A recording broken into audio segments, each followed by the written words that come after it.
তাবারক ওয়া তাআলা কোরআন শরীফের মধ্যে ঘোষণা করে বলতেছেন, শাহরু রমাদানাল্লাযী উনজিলা ফীহিল কুরআন হুদাল লিন্নাস। মহান আল্লাহ পাক কোরআন শরীফের মধ্যে সূরা আল বাকারা আয়াত নং 185 এর মধ্যে ঘোষণা করে বলতেছেন, হে আমার বান্দা বান্দীরা,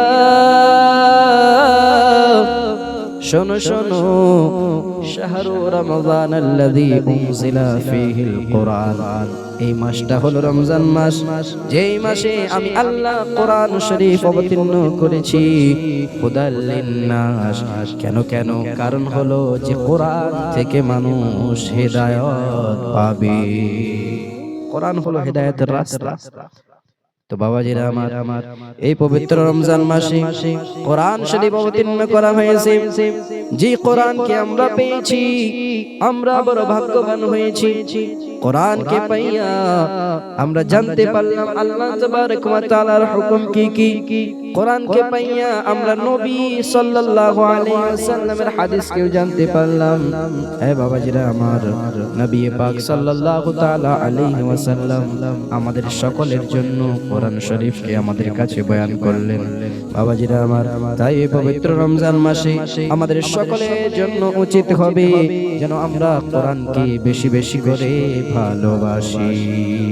কিন্তু এখন মানুষ এমন হয়েছি যে আমরা বলি তো কোরআনকে আমরা ভালোবাসি, কিন্তু ভালোবাসলাম কেমন করে? এখনো পর্যন্ত আমরা কোরআন শরীফকে পড়তে শিখলাম না, এখনো পর্যন্ত আমরা কোরআনকে পড়াতে শিখলাম না।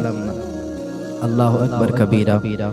নবী পাক সাল্লাল্লাহু তাআলা আলাইহি ওয়াসাল্লাম বুখারী শরীফের হাদিস নং 5027 এর মধ্যে ঘোষণা করে বলেছেন, তোমাদের মধ্যে সব থেকে ভালো হলো সেই মানুষটা যেই মানুষটা কোরআনকে শিখবে এবং কোরআনকে শেখাবে।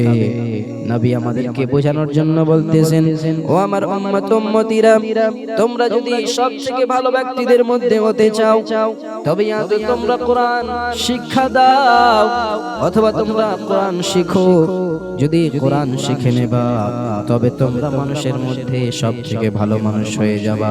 কোরআন শেখার মানে হলো বাবা কোরআনের বাণীগুলো শুনে, কোরআনের বাণীগুলোকে শিখে আমাদেরকে তার উপরে আমল করতে হবে। হ্যাঁ বাবাজিরা আমার, আজকে বলবো যতজন আল্লাহর বান্দা বান্দি রয়েছেন, যতজন আমার এই বার্তা শুনতেছেন, সকলকেই বলবো, সকলে এই পবিত্র রমজান মাসে আজকে তৃতীয় রোজা আমরা পেয়ে গিয়েছি রে বাবা। এই রোজার দিনে পবিত্র রমজান মাসে কোরআনকে শিখুন, কোরআনকে শিখান, কোরআনের সঙ্গে অধিক মহব্বত রাখুন, কোরআনকে ভালোবাসুন, কোরআনের সঙ্গে মহব্বত রাখুন। যখনই আপনি ফ্রি টাইমে বসে থাকবেন, পবিত্র রমজান মাস আছে, আপনি যেই টাইমে মানুষের সঙ্গে চুগলি গীবত করতেন, সেই সমস্ত কাজকে ত্যাগ করে দিয়ে আজ থেকেই আরম্ভ করুন।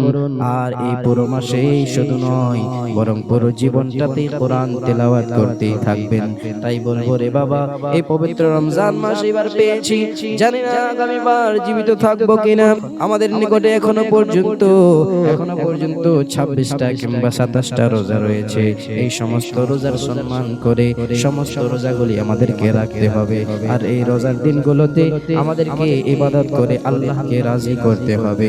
যখন রমজান মাস পার হয়ে যাবে, সেই সময় আমাদের নফসটাকে কন্ট্রোল করে রাখতে হবে, নিয়ন্ত্রণ করে রাখতে হবে। আর এই কোরআনকে যেই রূপ আমরা রমজান মাসে ভালোবাসবো, শিখবো, সেই রূপ পুরো বছরটাতেই আমাদেরকে শিখতেই থাকতে হবে।